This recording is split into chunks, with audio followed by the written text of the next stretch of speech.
This is a WGNS Action Line, your good neighbor station. FM 101.9, FM 100.5, AM 1450, and online at WGNSradio.com. AM, FM, online. WGNS Action Line. With Scott Walker. We're going to head to Congressman John Rose and find out what's happening in Washington, D.C. John, how are you this morning? Good morning, Scott Walker. Good to be on WGNS. Thanks for having me on the show. I'm doing great over in East Tennessee. Actually flew in from Washington yesterday, late last night, actually, and here just had our 60th Tennessee True Town Hall stop here in Morristown at the Davy Crockett Restaurant in Morristown. I've been there. Good place. So what are some of the biggest issues that folks are talking to you about right now? Interestingly, I think the biggest issue that I hear from Tennesseans all across the state is they're worried about the growth of Tennessee and how that is affecting and impacting affordability for everyday Tennesseans, and their fear that we're going to lose the nature and quality of Tennessee, the natural beauty of our state, but also just the way of life, the values, the Southern hospitality that we that we have as a state. That's what's causing people to come here. But at the same time, I think Tennesseans understand when you're growing at 500 people a day, those things you can't take for granted. Yeah, very true. There's absolutely no denying the growth that we have seen over the years. And of course, according to studies done by UT, the numbers that we're going to be looking at in the near future are just, it's crazy to say the least. 700-something thousand residents for Rutherford County in the next 30 or so years. That's hard to believe when you talk about numbers like that. It really is. And many of us remember Rutherford County and how it has just grown so much, and so much of the open spaces there that have been taken up, and a way of life has ended for, what used to be typical of Rutherford County. And, we see Rutherford County now, I think, the fourth largest city in the state. And if that growth that you talk about happens, it'll be competing to be the largest city in the state before that period ends. At the congressional level, what are some of the discussions going on as far as when it comes to that growth and how to handle the growth, and how are we going to do with infrastructure, because roads are a major problem? Yeah, so you said congressional level, and I'll kind of pivot and talk about Tennessee specifically. But, infrastructure, roads in particular, is the thing that I hear about the most in terms of like everyday issues that state government has to take on. We all, those of us at least my age and in my neighborhood of being my age, are remember that 25 years ago Tennessee routinely ranked as having the best roads in the country, or among the very best roads in the country. And frankly, we took our eye off the ball, and now we're behind the eight ball. We certainly aren't accused of having the best roads. And as that growth continues, not only do we need more roads, wider roads, but more roads to maintain, and Tennessee has just not kept up. And so the next governor has got a real challenge to make sure that we get back on track. And that's going to mean setting different priorities, devoting more of our resources to taking on this challenge of roads. And I'm committed to doing that, particularly, we've got to expand our rural interstate highway system across Tennessee. We know now that our neighboring states have done better there than we have, and so much of our system is still just two lanes in each direction. And if we want to be able to handle the traffic and the growth that Tennessee is experiencing, we've got to take that challenge on. Drugs are another major problem that we're not just seeing here locally, but it's a problem in small counties and communities all across the country. What types of ideas do people talk about at the congressional level when it comes to fighting drug use, drug abuse, and all that goes with it? One of the, first challenges is that we have to control our borders, and we saw the open border policies of the Biden administration that, let 20 plus million illegals flow into the country, and many of them were carrying drugs for the cartels as they came into our nation. And so President Trump has been committed to getting that border under control and frankly has succeeded. The border wall is still being completed and is supposed to be completed next year. And so that's part of the answer. But we also have to have commitment nationally, and we need to be, educating young people to understand the pitfalls and the dangers of going down the path of using drugs. We're losing most of a generation to fentanyl overdoses, and the Chinese government has certainly had a hand in that. They've been intentionally funneling not only finished fentanyl to the country, but the precursor chemicals that are used to make fentanyl. And we've all seen the real loss of life. Today, drug overdose is the leading cause of death for 18 to 40-year-olds in our country. And the next governor, I think, has got to re-engage. Some people think it's, not effective, but the folks that I talk to in the law enforcement arena and the education circles tell me that educating young people about the dangers of drugs, it's certainly less expensive to educate a young person and to try to avoid drug use than it is to help them through the recovery process. And so we should just invest there. It works. The data shows that it works. And so we need to recommit ourselves to trying to help keep our young people from ever going down that path to begin with. Right here in our own backyard, we have got an opioid board, and Rutherford County Commissioner Craig Harris was one of those who helped to put that board together, and he's here with us this morning as well. Craig, I know this is a board that your heart's in it for this, for sure. Is there anything that you would ask the congressman that would help out here locally? Hey, John, how are you doing, Congressman? Good morning. Good to have you with us on the program. It's good to talk to you again. Now, one thing that Rutherford County has done is, we've taken a blueprint for the state on how we handle the opioid abatement money.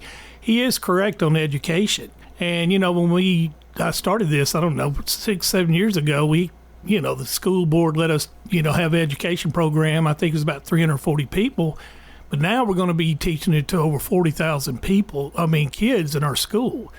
So I agree with Congressman Rose. I think he'll be a great leader. I think he'll also work with people and try to deal with this problem. And, and like I tell people, and I tell Congressman Rose, our death rates since 2021 have dropped in half. That's great. That's something that I'm very, very proud of. And, our education programs, we focused on awareness and we focused on education and recovery. I know Congressman Rose, his heart's right.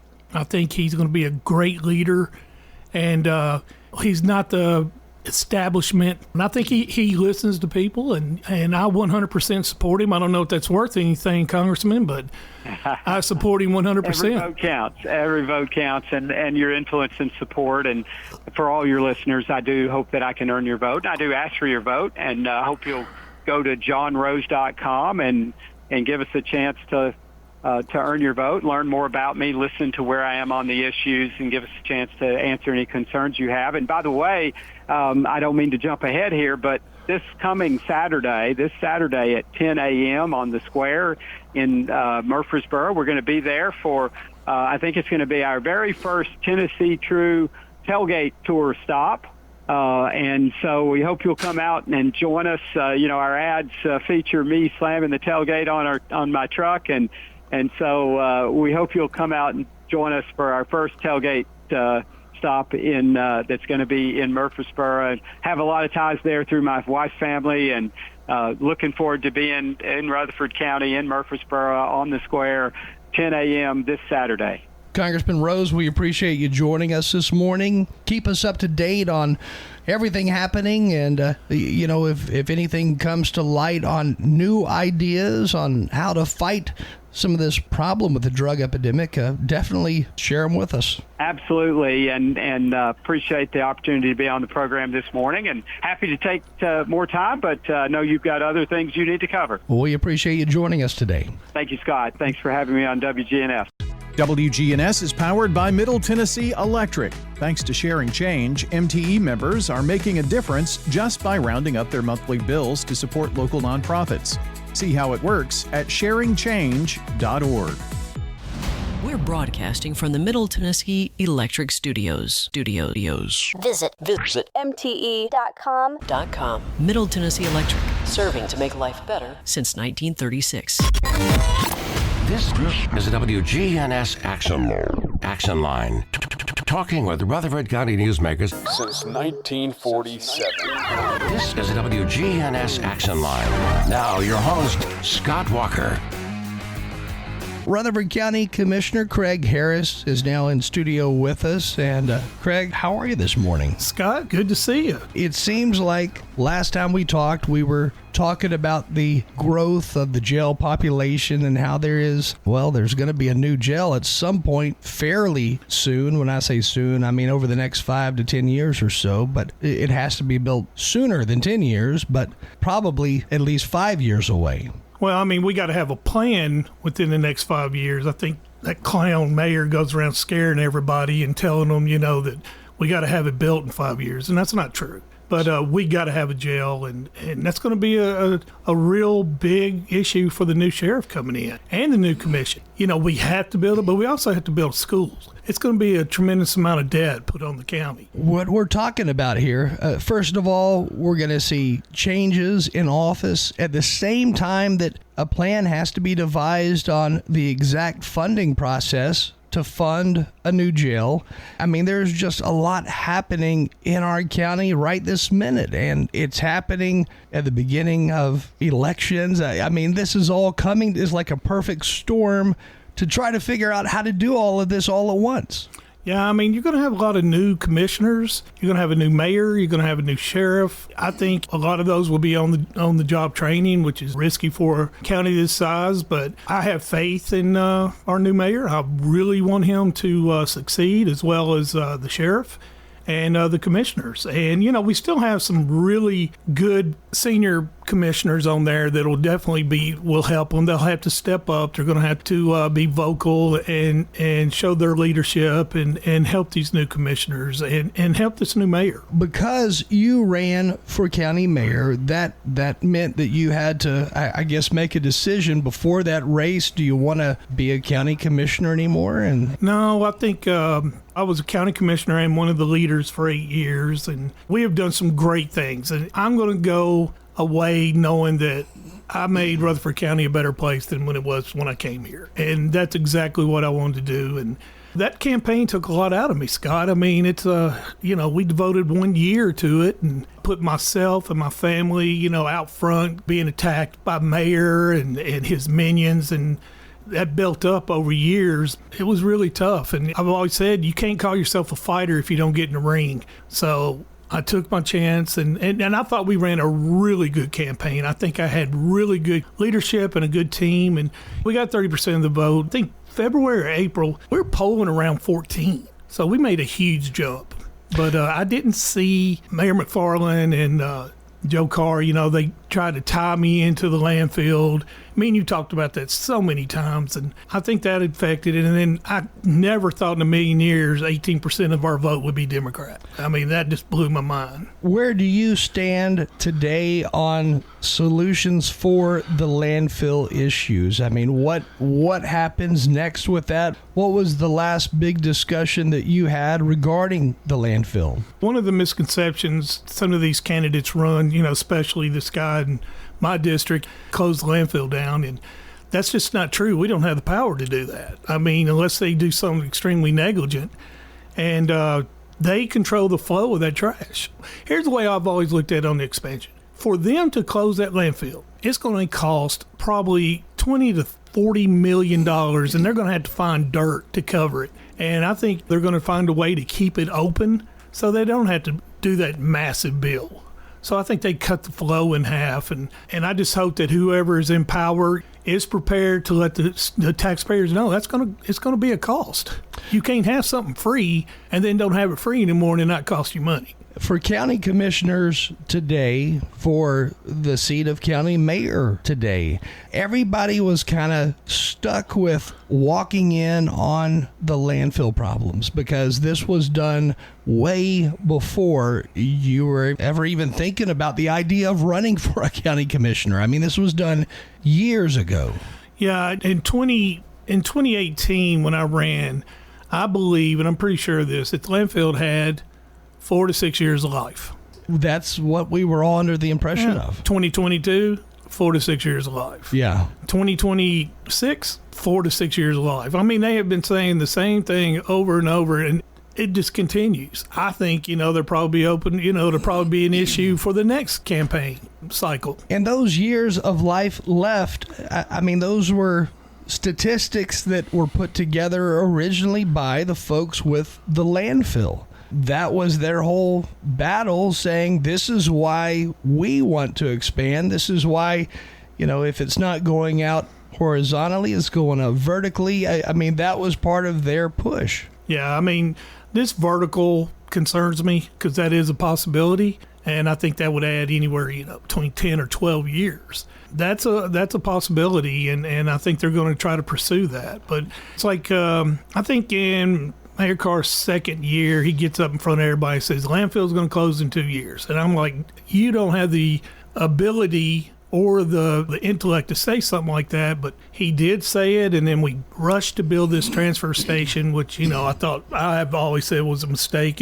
We need it, but not as early as we did. And here we are, landfill's still open. Still, now they're saying it's going to be open another 4 to 6 years. Of course, one of the biggest problems with the vertical build, if you would, or going up higher, is that it's within that really the line of sight of the Murfreesboro Airport. Yeah, I have some really close friends that are with the airport, and they told me, and I never heard this, but they're talking about how they had to fly in over the landfill and how the birds, are all up there and how dangerous that is. And I've never considered that, but they told me about that, and I thought that was interesting, but it's also true. Now you go add another 240 feet.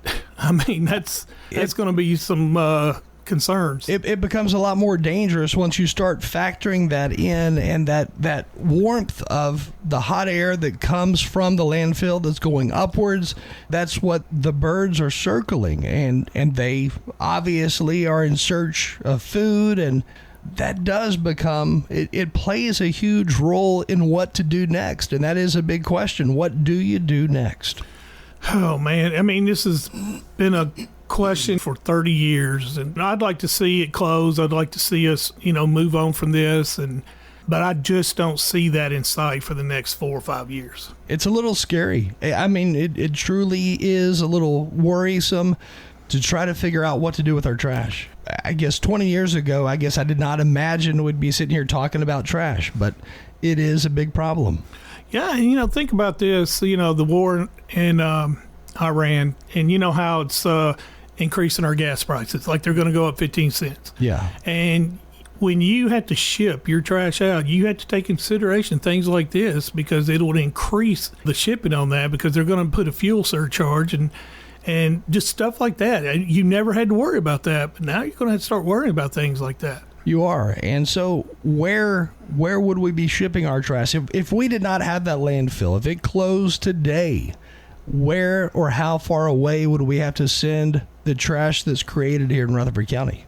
We have a contract with Waste Management, and I think they have a place in Lawrenceburg. But I don't know how many years it has left. I know when we did a study that most of the landfills around had a shelf life, not very long, but I know they ain't going to be putting new landfills in. I think that's going to be a tough sell, for anybody in Tennessee. But I think the way I look at it is Mayor, he made a deal with Waste Management, and he did it behind our back, and that's why he got censored. And the only mayor in the history of Rutherford County ever been censored. And he had that because he made a deal with Waste Management behind our back. But the county commission ended up doing a deal, and they will ship it from our transfer station, and they charge a certain amount. But take this in perspective, Scott. If that landfill closes, and Waste Management is now the only option we have, and they are a huge conglomerate business, there's no telling what they could charge. Yeah. Because there won't be another option. And, of course, we're seeing a lot of trash that's being brought here from places like Nashville. Yeah, and I know one of the things that Republic had said is they want to use the landfill as a Rutherford County only. And I think but I think that's a situation the new mayor is going to have to deal with, and it's so complicated, has so many arms, and I think it's not going to go away for a while. And we're also talking about the landfill. The folks that run it's a private business. So how much say can we have over a private business? You don't have any say. I mean, you can try to work with them and get this Nashville trash out of here, and but when it comes to the flow, I mean, they can put as much in there as they want, or they can put as little as they want. Yeah. And we can't stop that. The question I've always had, and I don't understand this still today, is why was a landfill built right there at the bend of the Stones River to where it's got the river on either side of it? Yeah, I mean, I think 30 years ago, the placement, was a mistake. And I think we're paying the price for that deal. And I don't think the people there really thought that we would grow this much. And I think the future planning of that really hurt this county. So, yeah, I mean, I've read the deal a few thousand times. And I mean, I think it was just an absolute horrible deal. And when we look at the landscape around Rutherford County as a whole, we're seeing new businesses pop up every single day. I mean, we're seeing the creation, of course, of more jobs, which is a positive. But with the growth of businesses and the growth of the residential sector, that means the creation of more garbage. Yeah. I mean, we're growing. I think the last one I got 7 people a day. Yeah, that's going to increase a whole lot. Yeah. And not to mention that the interest rates drop point and a half, and you're looking at construction boom again. And with the interest rates dropping, that means the county, the city, they also get loans or bonds for projects they do, and that means their cost will go down as well for the loans that they obtain to build with. Yeah, I mean, right now our median price for homes is way up there. I mean, it's 400 plus, and I'm in the construction business, and I've been in it for 30 years, and I'm seeing tract homes, or what you would call starter homes, that are nothing special. Yeah. 18 to 2,300 square feet, going for 400 plus. And I mean, it blows my mind. And I don't know how. We have to do something about this, because we can't get people to buy a home that are starter.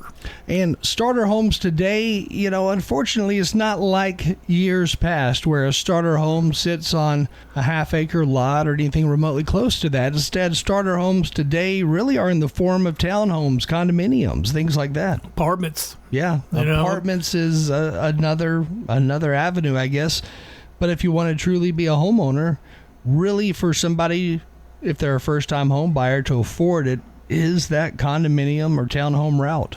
Also, there is a huge push on rental houses. There's a subdivision out on 96. Scott, they built 200 homes and they're only rental. That's starting to be a trend. I'm seeing a lot of corporations coming to me and asking us to bid on these houses, and I'm seeing, like I never really seen a little, not, in the 10 to 20 range, but this is more like the 200 and 250 range. And I know the one over in on 96 is huge. You hear stories, and not only here in Rutherford County, but really around the nation, of big corporations coming in, buying as much property, or buying as much residential property, I should say, as they can.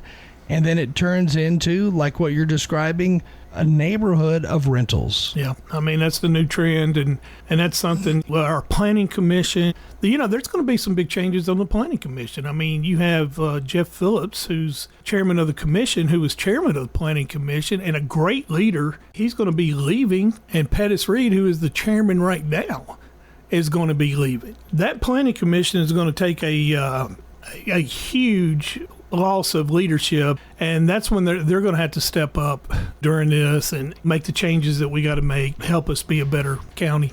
So if somebody were to ask you what it means to you when you look at and factor in some of the longtime political figures who have been here for years and years, when you see them slowly start to drop off of the different boards, the different committees they serve on, and dropping off the county commission, what does that mean to you, and is there a worry there with that? Yeah, I think a lot of us, we're losing 4 chairmen, for the county commission for leaders. And, I've been a leader for 8 years, and I love Rutherford County.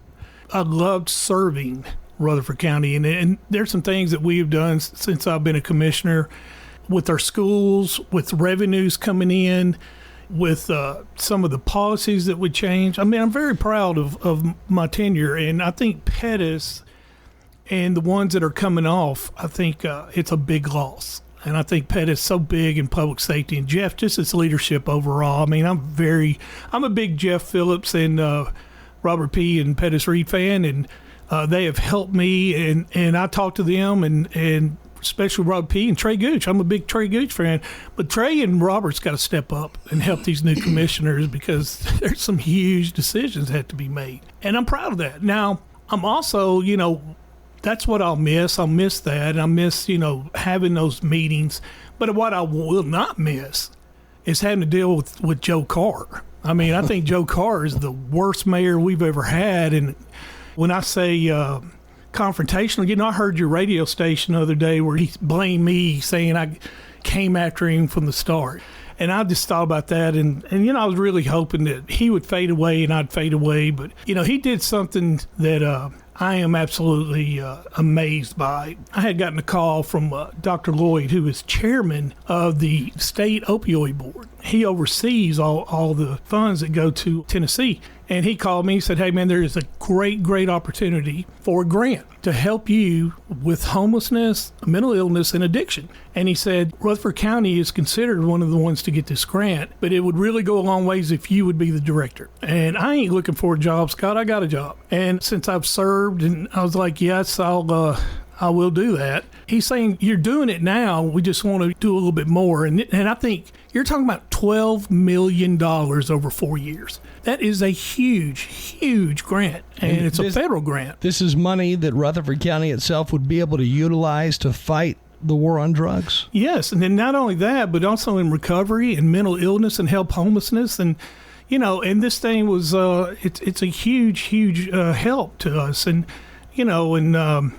so I take it before budget passes it, we bring it to the full commission passes it, and then Joe Carr, because he hates me so much, would not sign it. And we had to have it in by Friday at midnight, and he wouldn't sign it unless my name was off of it. Can you believe that he'd rather see Rutherford County burn? So what was the outcome of it? Well, the outcome of it is we didn't get it in on time, but it wasn't Michael Smith or his grant staff. Joe finally signed it, held it. It's just that political stuff just irritates me so bad. I took my name off, Scott. I said, you know what? I don't care if I'm on there. Let's get the thing, for Rutherford County. And then they had to rework the entire grant, take me off of it, find someone qualified to be the director. And all that caused so much stress and pressure on Michael and those who are doing the grant. And of course, when you ain't got no time, there could be some slight problem, some error. And that's what happened. And we didn't have time to fix these things, and we missed the deadline. So we do not have this $12 million grant. And we are completely out. I got word yesterday that there's nothing they can do, and we're closed out of the portal. And I just think that's a travesty. And if people don't hold Joe Carr accountable for this, then I question how much they want to save us from the... Scott, you've been on here 100 times. You've had mayors on here. They talk about homelessness, the problem that we got with it, and this would have helped. And what it would have done is would have just put everybody in a network, because we got all these organizations and their silos. This would have put everybody together. We'd have peer specialists. We'd be able to diagnose them on the spot and get them to the right place. It's a win-win, but just because my name was on it, he wouldn't sign it. So is there a way moving forward we could go back and apply for this grant? No, they're only awarding this grant to 8 counties, and or 8 counties or municipalities in the whole country.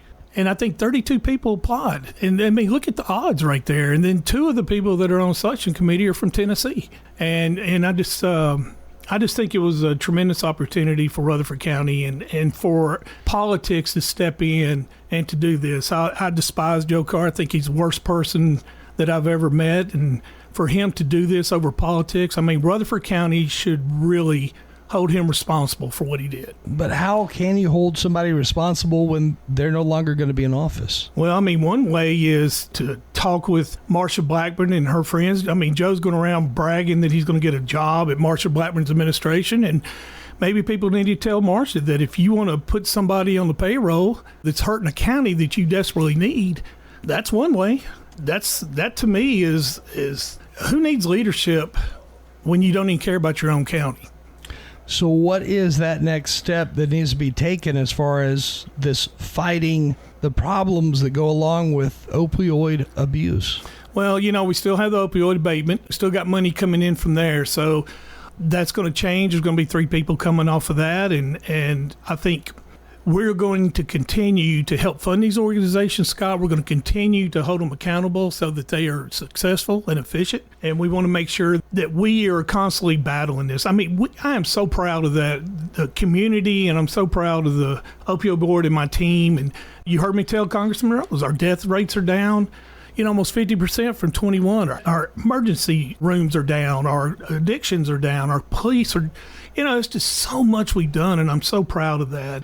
And I really wanted this grant because I really seen this help. And you brought it up. You brought up the drug problem that we have with Congressman Rose, and Congressman Rose brought it up to you, and so how important it is and important to Tennessee. And we need all the help we can get. Another issue of importance, and it goes right back to the cost of housing today, and that is our first responders out there, our teachers out there. It does make sense to have them living in Rutherford County where they work, where they're teaching kids.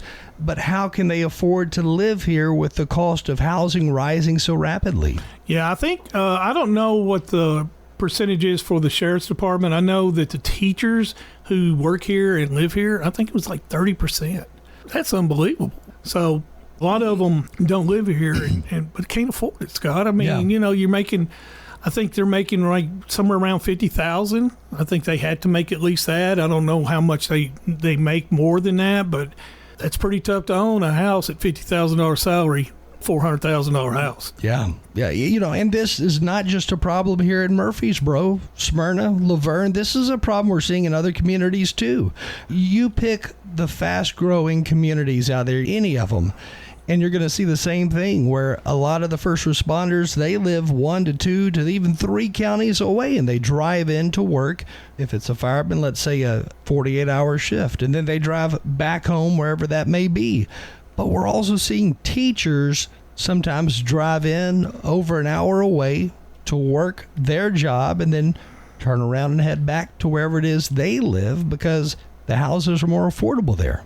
Yeah, we have got to do some, but, it is simple business 101, supply and demand. And if that demand's high, then, with the supply, it's going to raise up. Now, with the interest rates being as high, we're not seeing as much building as going on. So I think it's going to be a buyer's market here for long. But I'm telling you, once that interest rate drops, there's going to be an influx of building. And then we're going to get right back to where we were not too long ago.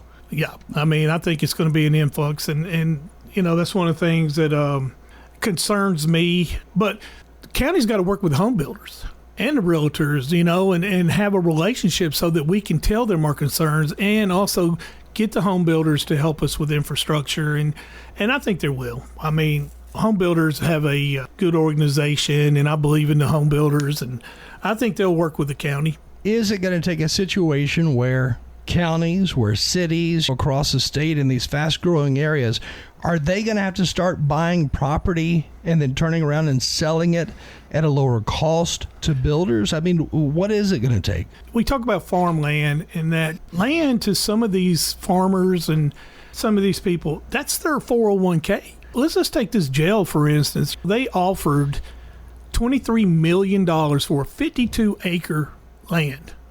That's almost $500,000. I don't even know what that is, but it's a crazy amount per acre. Off of South Church. Yeah, and then you're talking about the company they took the land from said they had a bid of $38 million. That's $700 and something thousand an acre. That's just absolutely incredible to me. And then you ask these people who could sell land, and here's the problem: you got these corporate builders coming in, huge conglomerates with a big pocket. and they come in and offer the crazy prices for this land, and the local builders just cannot keep up. And then on top of that, this is where the lot size gets smaller and smaller, and then ultimately turns into a community of townhomes, a condominium structure, things along those lines, because you can't afford to build smaller and smaller houses, because you can't afford to build on lots that are as expensive as what you're talking about. I mean, nobody wants to build a big custom home. A lot of people want to build tracks so they can put them out, get them sold, and make a quick turnaround on your money. Yeah, I'm concerned, but that is the way of a growing county. And I mean, look at Nashville. From 10 years ago to now, look at the price of a house in that area. It's just unbelievable. So what are they doing? They're coming here. Now we're getting high. Where are they going to go next? They're going to go to Manchester. And, that's where it's going to, those trends are going to happen. I am seeing now, Scott, a lot of the big builders are in Chapel Hill, are in Manchester, Winchester. Never would have touched those areas, and now they're building there. I can kind of see Chapel Hill because it almost sits right in between Eagleville and then College Grove. I mean, a portion of it sits to where there is a lot of desire to move in that direction because it is pretty out there. Yeah, I think Eagleville's going to blow up. Think so? I mean, I do. I really do. I think Eagleville will blow up, and I really think out there to Buchanan and out there on I-24 right there going into Coffee County, right there on the Beach corner. Grove area. Oh, my gosh, that's going to blow up. And then the problem expands with the cost. Oh, absolutely. It's going to get more expensive everywhere. Absolutely, and then you bring in these industries. And I think, the new mayor, again, Randy, I am cheering for him, and I hope he does a good job. But I personally believe that September 1st, when he walks in there, the mayor's office, he already made it better. Does Randy Allen have a lot of support of those commissioners who are already in place? I don't know about support. I know that they're going to try to help him. I know the leadership is going to try to help him, and they should. And if he gets along with them and they get along with him, there's going to be some good things done. This is the WGNS Action Line. Talking Rutherford County news since 1947. Action Line.